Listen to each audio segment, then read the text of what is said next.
Hello, and today we are doing an FPL review of Game Week number 22 and a preview for Game Week number 23. That's right, the latest double game week is over. Well, at least what we can say is it wasn't really as bad as Game Week 21. That was also a double game week, and we thought, well, off the back of that one where there was postponements galore, you had Everton Leicester postponed, you had not very good teams doubling, and you kind of just thought, what's going to happen, right? We want some captaincy success, of course. After last week's absolute blinder, captaining Jared Bowen in that double game week 21. I'll just quickly show you that. I was loving that, right? 82 points was amazing from last week. And Antonio as well did bits against Palace. I was just so happy because I also brought in Bowen that week. So it was really good transferring. And look, I was happy going into game week 22 because look at my team. It's decent strength. I knew that Doug Suisse was a bench fodder. I knew that Rudiger's fixtures weren't ideal, but he still did have a double in 22. So I was like, well, I might as well play him this week. Obviously, I've had a couple, not many, like compared to how I was at the start of the season when I was doing things like benching Rudiger, benching Ramsdale for big hauls. I've not had that pain benching that much recently, other than obviously week 21 where look, I should have played Davies over maybe Keane, but you kind of had to back the double game week, and then obviously that was unlucky getting the second game against Leicester postponed. And yeah, it was a very good week for me, so I was absolutely loving it. Jared Bowen did absolute bits as captain. Like, I honestly imagine the scenes if I'd triple captained him, just unbelievable. What a hero. I was thinking not captaining Antonio, I was going to be the lower side of that bargain, but Ronaldo let me down against Wolves big time. And yeah, it was just all in all a very good week. I finished that on 82, as I said. Very good game week rank as well, 386,570. And after game week 21, I was sitting on an overall rank of about 316k, I do believe.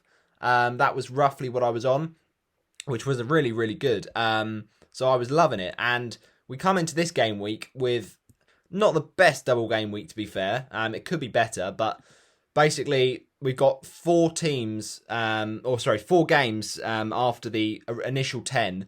So that was the plan at least. And then Burnley-Watford got postponed again. So thank goodness I didn't captain who I thought I was and who I said in my preview that I was going to, Joshua King. But my plans kind of changed when I heard the news about Burnley and Leicester getting postponed, because what I was going to do was James Maddison in. That was what was in the video, but I actually went for instead Bruno Fernandes, and what an inspired move that was. I was so happy about that. But because of the fact that Burnley-Leicester game got postponed, it didn't just affect me not bringing in Maddison because he only had one game. Now, I know what you're going to say, he scored against Spurs, but look, it wasn't as many points as I got as Fernandes, so I'm happy that I went with a player with a double game week. And he really did deliver, unlike another player from Manchester United who we'll talk about. I'm a bit frustrated with, really. But what can you do? It's not really his fault. It's Ralph Rangnick and his elusive comments. Just so annoying. He says, expects to be available. And apparently that means, in a different language, it means in football language, not going to be in the squad for their first game. Like, come on. That's just an absolute troll. So if I had have captained... if Rangnick had said Ronaldo's out for the first game, or at least he would have said, he's out for one of them, then I definitely wouldn't have captained Ronaldo. I would have captained Fernandes. So it's frustrating. But it is what it is.